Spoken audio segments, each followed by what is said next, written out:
Hello and welcome to today's video. It is January 6th, but I wanted to do a full in-depth detailed video about what I made in 2025, and I'm rating it based on its reachability. So did I reach for it as much as the others? So let's get to it. Okay, starting off strong, we have probably one of my favorite things that I made this year. I made this cable knit cardigan tee. I made this in the fall. This fall was actually quite hotter than the other falls in the past years. I made something that was a good transition piece. It was also my first time doing a cap sleeve, which I'm super proud of because I learned something new this year, so that was fun. But I am planning on making a tutorial for this. And now, the reachability rating. I would give this a strong 10. I actually wore this so many times. I actually wore this to my Christmas party as well. I reached for this a lot. Okay, next top that I made this year was the Moth tee. This is a beautiful pattern. I absolutely loved wearing it. I actually wore this so much. The only problem with it, which was my fault, it's so hard to take on and off.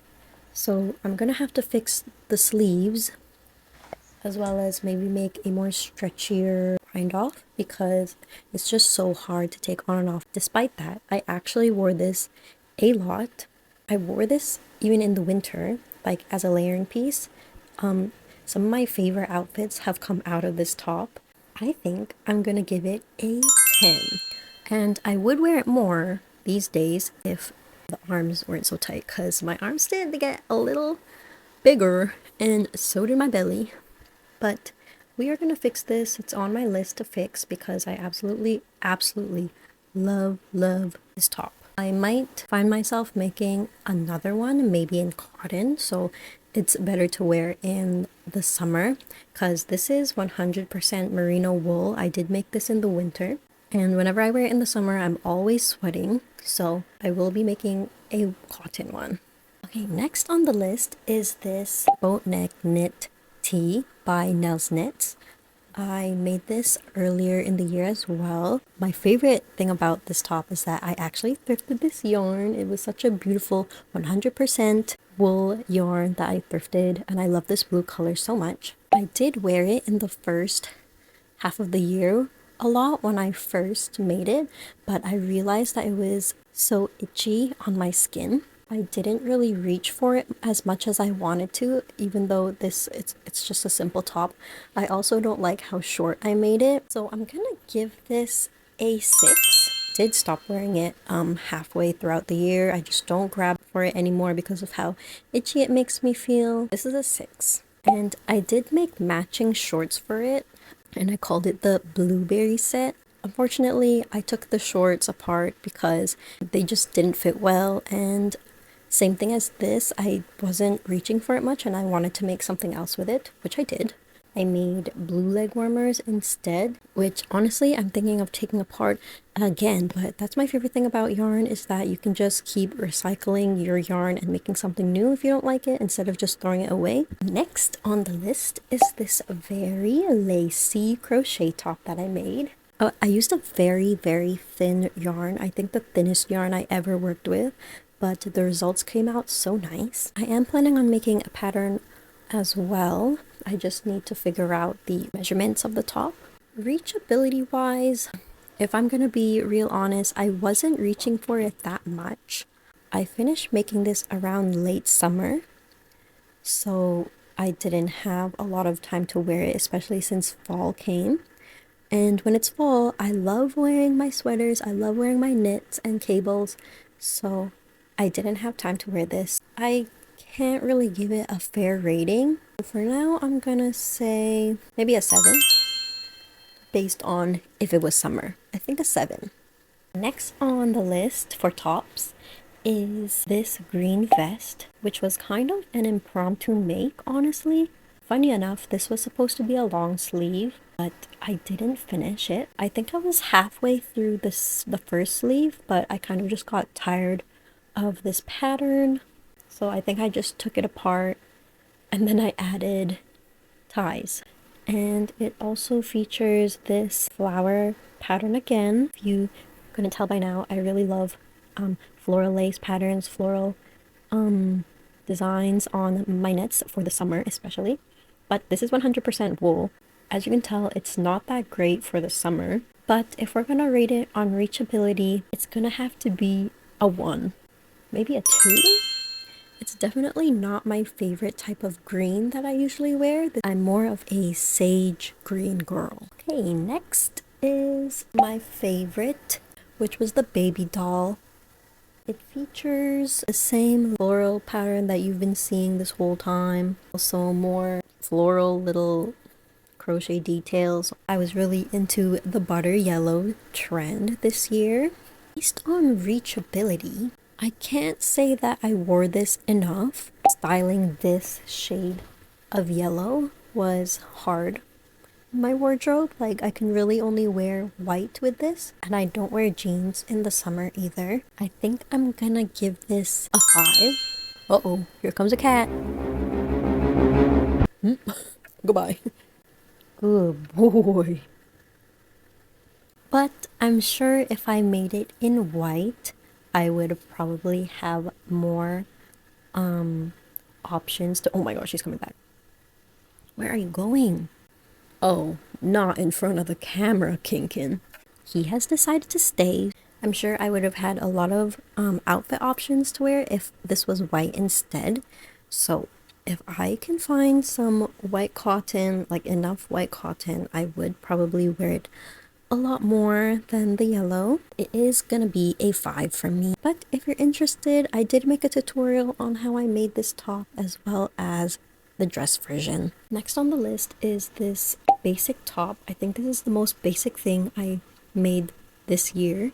It is supposed to be an asymmetrical top. I actually did reach for this top a lot, especially when I finished it in the summer. So I think I'm gonna give this a 7. I would give it higher, except I don't really like how I shaped it. I didn't shape it enough so that it would fall off the shoulder. And I feel like if I did shape it properly, I would have worn it out more. So I will probably try this year to shape it better. Okay, so this top has to be the most unique top I made this summer. I really got into beading. I don't know if you can see the beads, but they are yellow beads. This was actually supposed to be part of the lace set. I did want to make it like a cover-up, but the stitches are too condensed to be a cover-up, especially this little part in the middle where it's kind of just lace. I didn't really wear this much. I did love designing it though. As you can see, the edging kind of folds in as well, so you can't even see all of the details that I made. If I were to make this again, I would totally get rid of the middle and make it just straight stockinette stitch. And then maybe if I did want to make some of this crochet detailing, I would do it at the bottom instead. But I do want to try making this again, but a dress. So that is a big challenge for me because I've never made a dress before. A maxi dress is what I mean.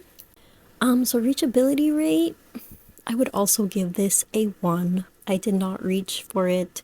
I did not wear it outside. I literally just made it, as I said. I wore it outside once, but for pictures, so I don't really think that counts. I think I should give it a 0 actually. This will be a 0 from me. I finished the sweater early January, so I started making it in 2024, but I did finish it in 2025, so I think it still counts. For reachability, I think I did wear this in the beginning of the year, maybe twice. The only reason I didn't continue reaching for it, the sleeves were too short and so was the body. This was another wool blend, so it had some acrylic in it, so it didn't block as well as I wanted it to. I'll give it a 2 because I did wear out. The material and the size was not it for me. And the last top, not really sure what I was going for with this. I remember having an idea in mind, but I think it didn't really come to fruition. As you can see, I was really into this little flower pattern when I was knitting. But you see it? This year, I will probably branch out more from this flower pattern because I think I overused it. This is also going to be a 0 from me. It was definitely a for the content type of top. So that's it for tops. There is an honorable mention. If you follow me on Instagram, you know that I was working on this market kind of looking dress. I think it's called the Edwardian slip dress. It's week 2 of making my own bridal shower dress. Last week, I designed the dress and worked on the panels for the body. The main inspiration was the Edwardian slip dress, and as you can see, there's a lot of lace, ruffles, and floral details. I think it goes perfectly with the party theme where I'm planning a lot of gingham, baskets of fruits, pastries, and sandwiches. Now back to the dress, I seamed together the panels and I used this crochet lace trim for the straps. Finally, I started the back panel. I started with knitting the panels separately in hopes to seam the lower back and lace the upper back, but realized I made the lower back too short, so I opted for one panel with decreases on either side, and to my surprise it actually ended up working and fitting perfectly. I crocheted some loops along the back side so that I could put a string to tie up the back, and this is how the top piece turned out. Let me know your thoughts and stay tuned for next week where I start working on the bottom of my dress. And if you follow me on Instagram, you know that the wedding kind of fell through because of some documents, but we are getting married again this year. Unfortunately, I will not be continuing this dress because I did make a new bridal shower theme. The theme for last year was she's off the market, but this year it's going to be something that's totally different. So I will not be using this dress. I don't know if I'll be continuing it either. I was honestly almost done. All I had to do was seam these together. I was honestly really proud with how I did the back. There's a cat. There's another cat. Hello. They're very curious today. I knit the back in kind of like a V shape so that it could be laced up in the back. I might turn this dress into my vacation dress. So we'll see if I have enough time for that.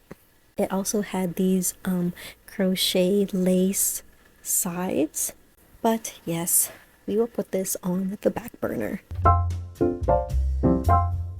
Now we're gonna get into the bottoms. I didn't really make much because I'm really only much of a top maker. I don't really have much experience with bottoms except the shorts that I made, but I did take it apart. I mean, I took it apart, but I guess I can still rate it. Show a picture here. I would rate the shorts maybe a 2. I think the only thing that I would change about it, I made it so that I could adjust it, but it just wasn't working out. No, I'm gonna give it a 3. I made a tutorial for this skirt earlier this year, or I think it was mid-year. I only came out with the mini skirt tutorial, but I am planning on coming out with a part 2 that features a full maxi skirt. This is the white one. This is the yellow one. I also have a green one. What I love about this skirt is that it's a very dainty piece. It does feature this crochet flower trim as well as another floral lace knit pattern. It also has a front tie, so it's adjustable. Based on reachability, I definitely did not reach for these two. However, this one I actually found myself grabbing for more, not for the summer, but for the fall and even the winter right now. If you've seen these type of lace mini skirts that you pair with jeans and sweaters, I've been wearing it like this, especially the little bow that I made. I used a thinner yarn for this skirt, so it definitely shows more of the details. I'm gonna go for an 8. Next on the list are these bloomers. I followed this tutorial. Absolutely adore them. They were actually so fun to make. The only thing I wish that wasn't so see-through would probably need more like nude type of shorts. I did only wear it once, but I do see myself wearing this year in the summer, so I think I'm gonna give it a 7. Okay, next on the list has to be my most favorite bottoms I've ever made. I made this myself, no pattern. When I wear swimsuits. I really love coverage, which is why I made gingham micro shorts. They do kind of look like granny panties right now. I love gingham. I love how they turned out. You can see it was a lot of color work. Like, I can't even begin how I constructed this. I don't even know if I can make it again because I didn't write any instructions down. I just went. But it was a lot of decreasing, lots of color work, lots of catching floats. Honestly, it was the most frustrating thing for me to make, but it fits so well. I'm so proud of it. And it also has, I also added adjustable ties. So, for the side, so I can tighten them here, and it has a really cute bow detail on the side. Now, would I go swimming in this? That I don't know. Based on how heavy it is, like, someone might see some crack. Maybe I'll try this year. I also have the matching top. It's kind of confusing. But let me just show you one triangle.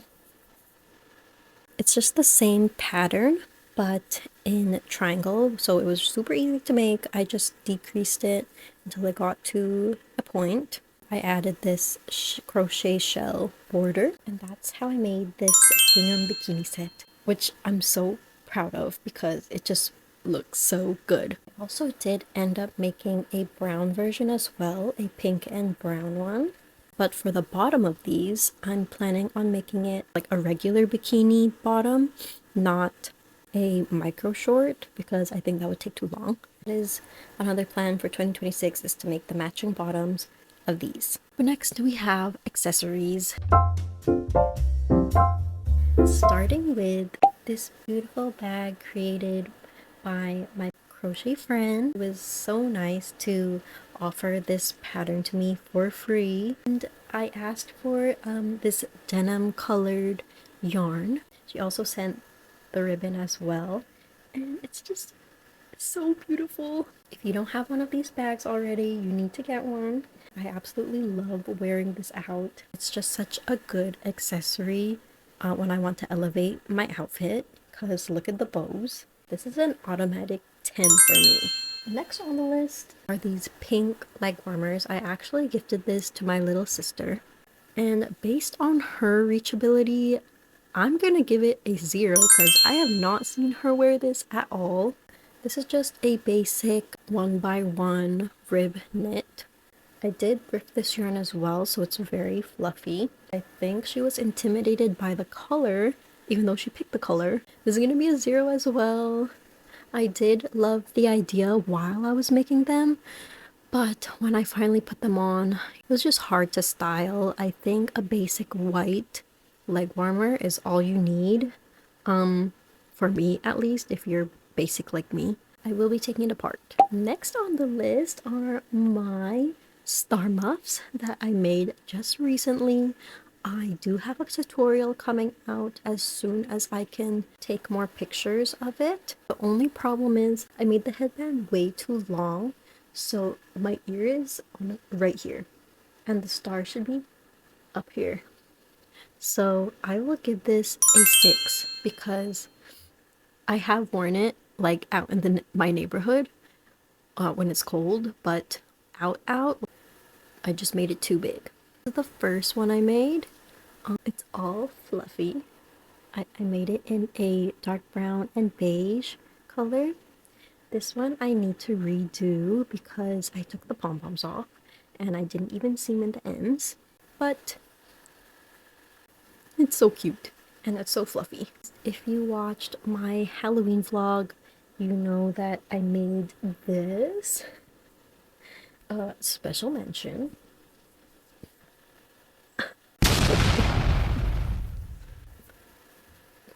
Yeah, it was just too heavy throughout the whole night. I had to stick bobby pins onto my head and to attach it to my head. But other than that, I think it was a pretty fun make and fun, easy Halloween costume that I made.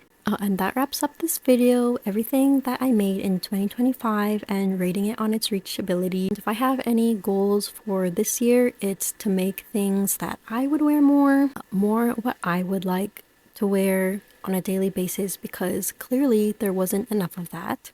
I think on this list I only had 2 or 3 of those, and focus more on making sustainable items instead of content items. That's a wrap. Thank you for watching this video if you made it this far, and I hope to see you in